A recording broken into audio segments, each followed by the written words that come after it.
Anyhow, I thought we could read this together today. So I reckon we'll do that and we'll just see where it takes us. All right. An Inhabitant of Carcosa by Ambrose Bierce. For there be diverse sorts of death. Somewhere in the body remaineth, and in some it vanisheth quite away with the spirit.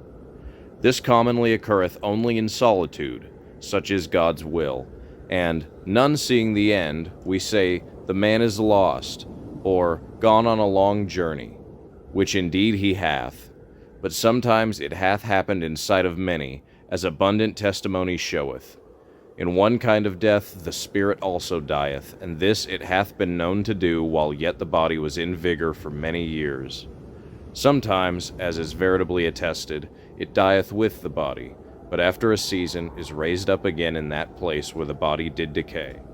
Pondering these words of Hali, whom God rest, and questioning their full meaning as one who, having an intimation, yet doubts if there be not something behind, other than that which he has discerned, I noted not whither I had strayed until a sudden chill wind striking my face revived in me a sense of my surroundings.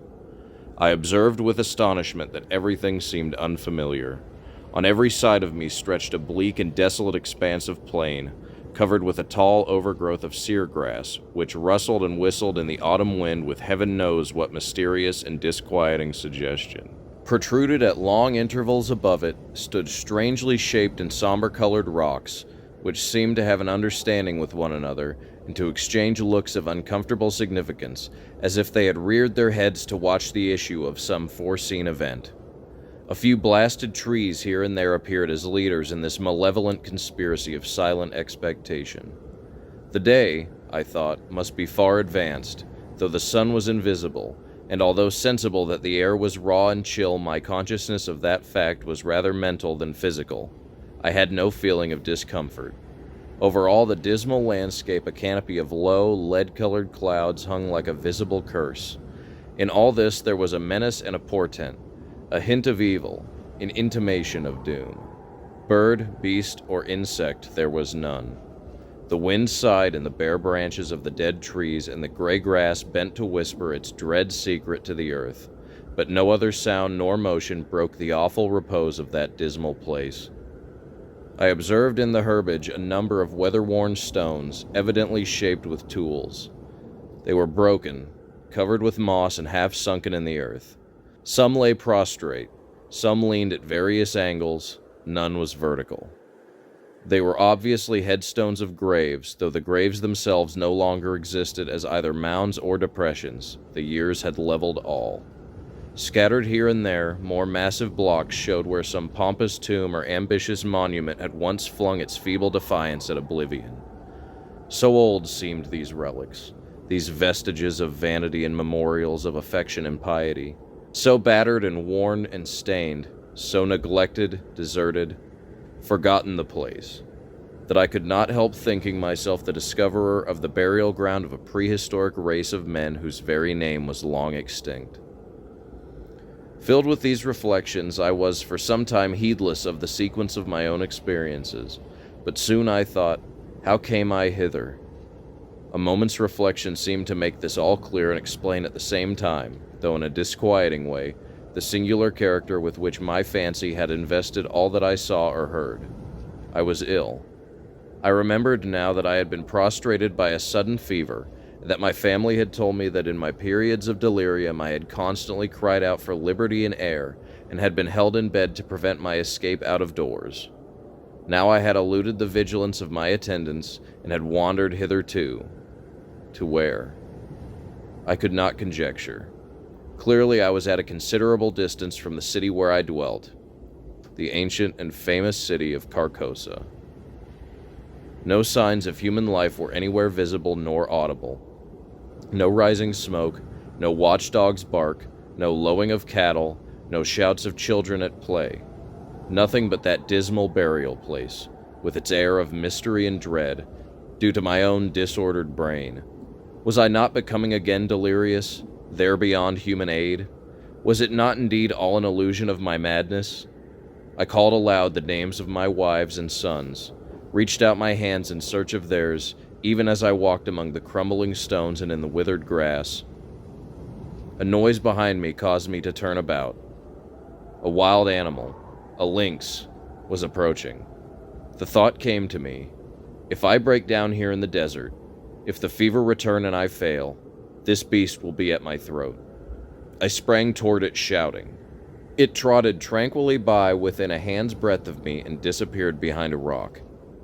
A moment later, a man's head appeared to rise out of the ground a short distance away. He was ascending the farther slope of a low hill whose crest was hardly to be distinguished from the general level. His whole figure soon came into view against the backdrop of gray cloud. He was half naked, half clad in skins. His hair was unkempt, his beard long and ragged. In one hand he carried a bow and arrow. The other held a blazing torch with a long trail of black smoke. He walked slowly and with caution, as if he feared falling into some open grave concealed by the tall grass.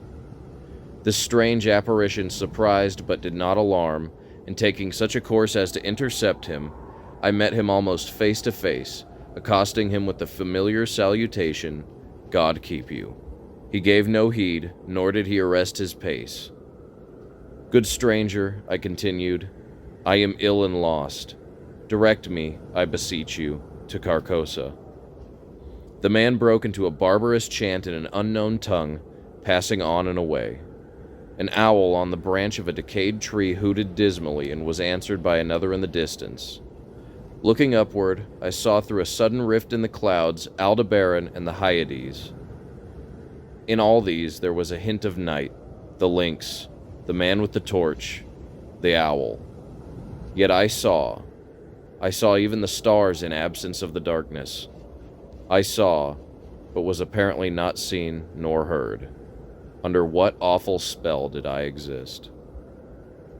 I seated myself at the root of a great tree, serious to consider what it were best to do. That I was mad I could no longer doubt, yet recognized a ground of doubt in the conviction. Of fever I had no trace. I had, withal, a sense of exhilaration and vigor altogether unknown to me, a feeling of mental and physical exaltation.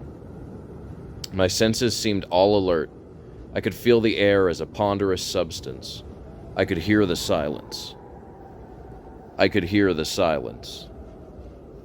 great root of the giant tree against whose trunk I leaned as I sat held enclosed in its grasp a slab of stone, a part of which protruded into a recess formed by another root. The stone was thus partly protected from the weather, though greatly decomposed.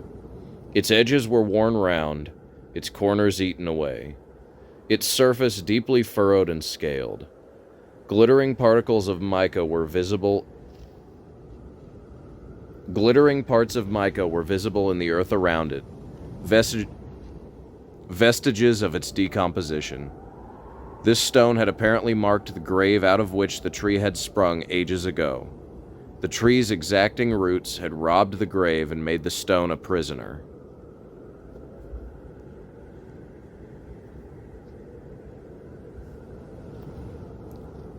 A sudden wind pushed some dry leaves and twigs from the uppermost face of the stone. I saw the low-relief letters of an inscription and bent to read it. God in heaven. My name in full, the date of my birth, and the date of my death. A level shaft of light illuminated the whole side of the tree as I sprung to my feet in terror. The sun was rising in the rosy east. I stood between the tree and his broad red disk. No shadow darkened the trunk. A chorus of howling wolves saluted the dawn. I saw them sitting on their haunches, singly and in groups, on the summits of irregular mounds and tumuli filling a half of my desert prospect and extending to the horizon. And then I knew that these were the ruins of the ancient and famous city of Carcosa.